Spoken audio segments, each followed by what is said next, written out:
আসসালামু আলাইকুম রহমতুল্লাহি ওয়া বারাকাতুহু। আমার প্রিয় দিনী বোনেরা, আশা করি আল্লাহর অশেষ রহমতে আপনারা সবাই ভালো আছেন। আজকে আমি আপনাদের সাথে এমন একটি বিষয় নিয়ে কথা বলতে এসেছি, যেই প্রশ্নগুলো আমাদের অনেক বোনের মনের ভিতরেই ঘুরপাক খায়, কিন্তু লজ্জায় কাউকে বলতে পারেন না। বিশেষ করে নতুন বিয়ের পর একজন নারীর জীবনে অনেক ধরনের শারীরিক ও মানসিক পরিবর্তন আসে। নতুন পরিবেশে, নতুন জীবনে এমন অনেক ব্যক্তিগত মাসালা সামনে এসে দাঁড়ায়, যা আমরা না পারি শাশুড়িকে জিজ্ঞেস করতে, না পারি নিজের মাকে বলতে। লজ্জা ইমানের অঙ্গ, এটা সত্যি। কিন্তু যে লজ্জা আমাদেরকে দিন শিখতে বাধা দেয়, পবিত্রতা অর্জন করতে বাধা দেয়, সেই লজ্জা কিন্তু শয়তানের ধোঁকা। লজ্জা করে মাসালা না জানার মধ্যে কোনো সওয়াব নেই, বরং দিন শেখা প্রত্যেক মুসলিম নরনারীর উপর ফরজ। তাই আজ আর কোনো আড়ষ্টতা নয়, একদম আপন বোনের মতো করে চলুন জেনে নিন নতুন বিবাহিত নারীদের জন্য হানাফি মাযহাবের আলোকে অত্যন্ত জরুরি কিছু মাসালা, যা আপনাদের দৈনন্দিন ইবাদত ও পবিত্রতার জন্য জানা ফরজ। ভিডিওটি একটু বিস্তারিত হবে, কিন্তু আপনার সারা জীবনের ইবাদতের সুরক্ষার জন্য না টেনে শেষ পর্যন্ত দেখার অনুরোধ রইল। স্বামী স্ত্রীর মিলনের পর ফরজ গোসলের সঠিক নিয়ম। বিয়ের পর সবচেয়ে গুরুত্বপূর্ণ যে বিষয়টি আমাদের প্রতিদিনের জীবনের অংশ হয়ে দাঁড়ায়, তা হলো পবিত্রতা বা তাহারাত। ইসলামে পবিত্রতা হলো ইমানের অর্ধেক, আর আমাদের ইবাদত বা নামাজ কবুল হওয়ার জন্য প্রধান শর্তই হলো পবিত্রতা।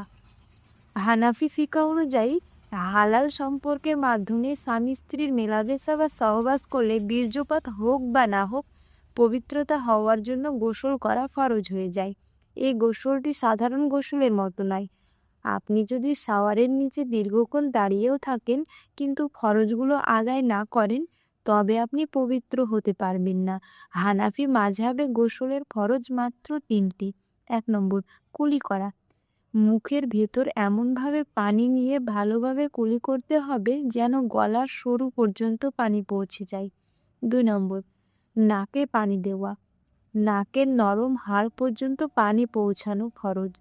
শ্বাস টেনে পানি এমনভাবে ওপরে নিতে হবে যেন নাকের ভেতর কোনো শুকনো জায়গা না থাকে। 3 নম্বর, সমস্ত শরীর ধৌত করা। মাথা থেকে পায়ের পাতা পর্যন্ত পুরো শরীরে পানি প্রবাহিত করতে হবে।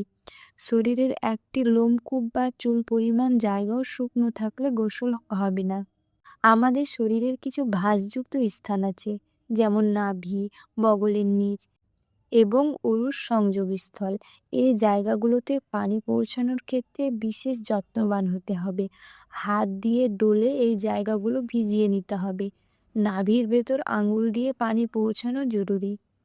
রূপচর্চা, পার্লার এবং অবাঞ্ছিত লোম পরিষ্কারের বিধান। নতুন বিয়ের পর সাজগোজ বা সৌন্দর্য ধরে রাখাটা প্রত্যেক নারীরই একটি স্বাভাবিক ইচ্ছা, কিন্তু এই সৌন্দর্যের একটা অংশ হলো ফিতরাত বা স্বভাবজাত পরিচ্ছন্নতা। বগল এবং নাভির নিচের অবাঞ্ছিত লোম বা পিউবিক হেয়ার পরিষ্কার করা আমাদের পবিত্রতার জন্য অত্যন্ত জরুরি। হানাফি মাযহাব মতে প্রতি সপ্তাহে একবার এই লোমগুলো পরিষ্কার করা মুস্তাহাব বা উত্তম। যদি প্রতি সপ্তাহে সম্ভব না হয়, তাহলে 15 দিন পর পর করবেন। কিন্তু বোন, খুব ভালো করে খেয়াল করুন, 40 দিনের বেশি দেরি করা কোনোভাবেই উচিত নয়। কেউ অলসতা করে 40 দিনের বেশি সময় পার করলে তিনি মাকরুহে তাহারিমি বা হারামের কাছাকাছি গুনহার কাজ করবেন। আপনারা চাইলে ব্লেড, রেজার, কাঁচি, ইলেকট্রিক ট্রিমার বা হালাল উপাদানযুক্ত হেয়ার রিমুভাল ক্রিম ব্যবহার করতে পারেন। এগুলো মেয়েদের জন্য সম্পূর্ণ জায়েজ। কিন্তু এখানে সবচেয়ে বড় যে ভুলটি অনেক বোন না জেনে করে ফেলেন, তা হলো পার্লারে গিয়ে ওয়্যাক্সি করানো। বোন, খুব মনোযোগ দিয়ে শুনুন। পার্লারে গিয়ে অন্য কোনো নারীকে দিয়ে সতর খুলিয়ে এই কাজ করানো ইসলামে হারাম। আপনার সতর বা লজ্জার স্থান অন্য কোনো নারীও বিনা কারণে দেখতে পারবেন না। তাই এই পরিষ্কার পরিচ্ছন্নতার কাজ নিজেকেই করতে হবে। গহনা, মেকআপ ও চুলের বেনির মাসালা। নতুন বউ মানে হাতে চুড়ি, আংটি, নাকে কানে গহনা এবং হালকা মেকআপ। কিন্তু ফরজ গোসলের সময় এই সাজগোজগুলো অনেক সময় পবিত্রতার পথে বাধা হয়ে দাঁড়ায়। হাতে আংটি, চুড়ি বা নাকে কানে গহনা থাকলে তা অবশ্যই নাড়িয়ে নিচে পানি পৌঁছাতে হবে। বিশেষ করে আংটি যদি খুব টাইট হয়, তবে অবশ্যই নড়াচড়া করে নিচে পানি প্রবেশ করাতে হবে, নয়তো গোসল হবে না। নখে যদি নেল পালিশ থাকে অথবা চোখে মুখে যদি ওয়াটারপ্রুফ মেকআপ বা মাস্কারা থাকে যা পানি পৌঁছাতে বাধা দেয়, তবে গোসলের আগেই তা তুলে ফেলতে হবে।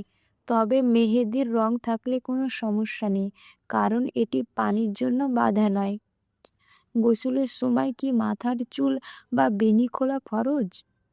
হানাফি মাযহাবে নারীদের জন্য এই বিষয়ে একটু ছাড় দেওয়া হয়েছে। আপনার চুলে যদি শক্ত বেনি করা থাকে এবং আপনি নিশ্চিত হন যে বেনি না খুলেই মাথার চামড়া বা চুলের ডগায় পানি পৌঁছানো সম্ভব, তাহলে বেনি খোলার প্রয়োজন নেই। শুধু চুলের গোড়া ভিজলেই ফরজ আদায় হবে। কিন্তু যদি চুল খোলা থাকে, তবে চুলের আগা থেকে গোড়া পর্যন্ত প্রতিটি চুল ভেজানো ফরজ। পিরিয়ড বা হাইজ অবস্থার ইবাদত ও প্রচলিত। বিয়ের পর নতুন পরিবেশে পিরিয়ড বা হাইজ শুরু হলে অনেক বোন লজ্জায় গুটিয়ে যান। আমাদের সমাজে পিরিয়ড নিয়ে কিছু অদ্ভুত সংস্কার প্রচলিত আছে, যার কোনো ভিত্তি ইসলামে নেই। যেমন অনেকেই বলেন এই সময়ে শরীরে তেল মাখা যাবে না, নখ বা চুল কাটা যাবে না, কিংবা রান্না করা যাবে না। এগুলো সম্পূর্ণ ভুল ধারণা। মা আয়েশা রাদিয়াল্লাহু তাআলা আনহা পিরিয়ডের অবস্থায় রাসূল সাল্লাল্লাহু আলাইহি সাল্লামের চুল আঁচড়ে দিতেন।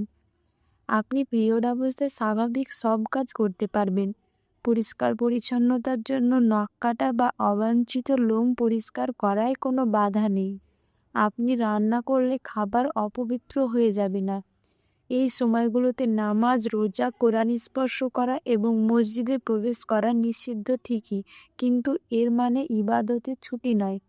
আপনি অজু ছাড়াই সবসময় সুবহানাল্লাহ, আলহামদুলিল্লাহ, আল্লাহু আকবার জিকির করতে পারেন, দরুদ শরীফ পড়তে পারেন এবং মোবাইলে কোরআনের তাফসির পড়তে পারেন। আমার প্রিয় বোনেরা, ইসলাম বা শরীয়ত আমাদের ওপর কোনো কাঠিন্য আরোপ করেনি। আল্লাহর দিনকে আমাদের জন্য খুব সহজ করেছেন। আজকের এই আলোচনাটি থেকে আশা করি আপনাদের মনে জমে থাকা অনেক প্রশ্নের উত্তর আজ পেয়েছেন। এরপরেও যদি মনে কোনো প্রশ্ন থাকে, প্লিজ লজ্জা করবেন না, আমাকে কমেন্ট বক্সে বোন মনে করে জানাবেন। আমরা ইনশাল্লাহ উত্তর দেওয়ার চেষ্টা করব। একটি বিশেষ অনুরোধ, আজকের এই ভিডিওটি হয়তো আপনার, আমার বা আমাদের পরিচিত কোনো বোনের অনেক বড় উপকারে আসতে পারে। তাই ভিডিওটি আপনার মা, বোন বা বান্ধবীদের সাথে শেয়ার করুন, কারণ আপনার এই শেয়ারের মাধ্যমে হয়তো কোনো বোন সঠিক দিন শিখতে পারবেন, আর তার সওয়াব আপনিও পাবেন ইনশাল্লাহ। এমন আরও দরকারি ও শিক্ষামূলক ভিডিও পেতে আমাদের চ্যানেলটি সাবস্ক্রাইব করে পাশে থাকুন। নিজেকে ভালো রাখুন, আল্লাহর আমানতে থাকুন এবং পবিত্রতার সাথে জীবনযাপন করুন। জাজাকুমুল্লাহ খাইরান। আসসালামু আলাইকুম ওয়া রাহমাতুল্লাহি ওয়া বারাকাতুহু।